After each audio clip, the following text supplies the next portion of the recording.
What the Kink, a natural hair channel where I share my personal hair journey and tips, tricks, and product reviews to help you with your own. So if that sounds interesting, go ahead and hit the subscribe button and tap the bell for notifications.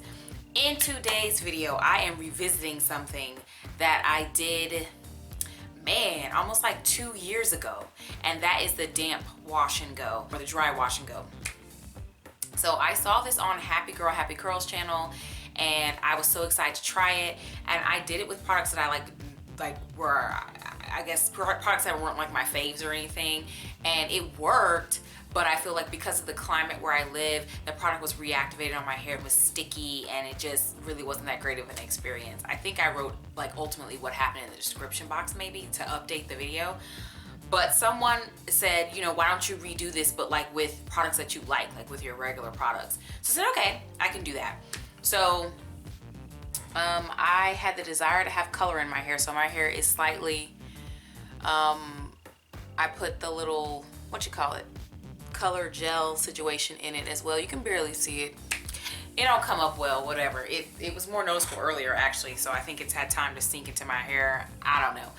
But anyway, I did that, and then I also have Paul Mitchell, the conditioner in my hair is the leave-in, and I put my hair in my curly tea towel for about an hour, and then I let my hair air dry out for about an hour, and I usually put my hair in these twists just to keep it from like shrinking up and, you know, doing what natural hair do, you know. So it's been some time, and my hair is pretty, like, it's damp. I'm sure when I take it down, especially the inside of these twists would be more damp than dry. And I'm going to go in with Wetline Extreme, and we will see. I'm not even, like right now, I'm already not super confident in this. I feel like the gel's going to sit on top of my hair. I feel like my hair is going to be more crunchy than usual because there's no water to dilute. I feel like I'm just not super confident in this. I'm going to keep it real. So I'm going to start at the back of my head, and then I'll come back on, and girl, we going to see.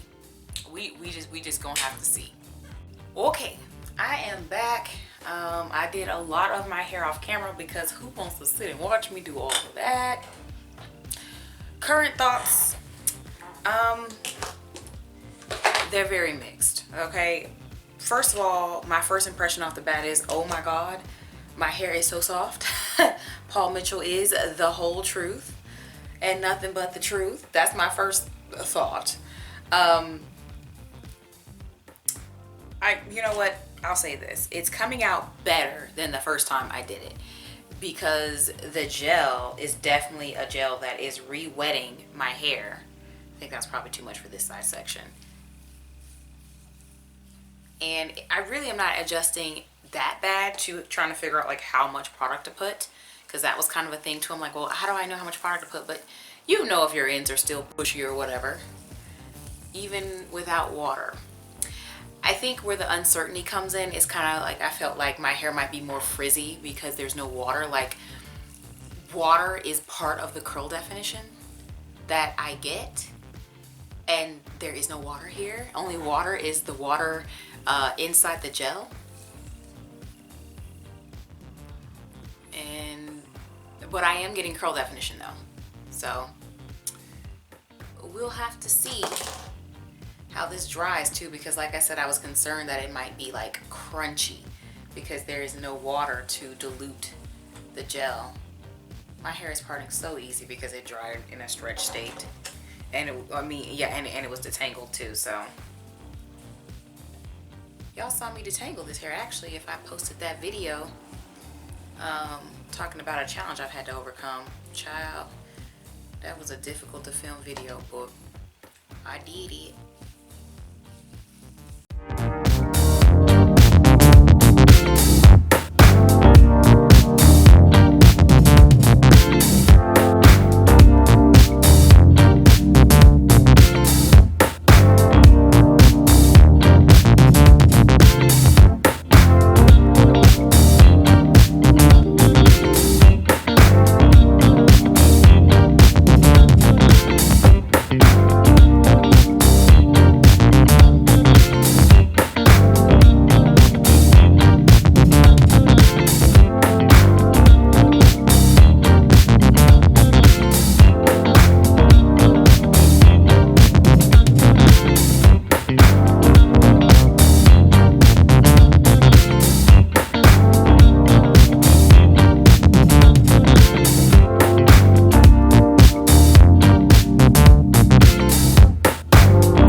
completed look is here. And I will add here that the color, you would think the color would be all over my hands, but it really is not. Like, it was definitely reactivated and re-smoothed through the hair, so it is on like my hair clip, a little bit is on my gel, but it's really not on my hands for real, and it's not like slinging everywhere, else I would not have filmed in here, okay? Because this is not one of the little beauty rooms like the fancy YouTubers have. No, this is actually my legit functional guest room. So if I mess stuff up in here, like, that's the foot I'm putting forward for my guests, you know what I'm saying? But anyway, let me give you the 360.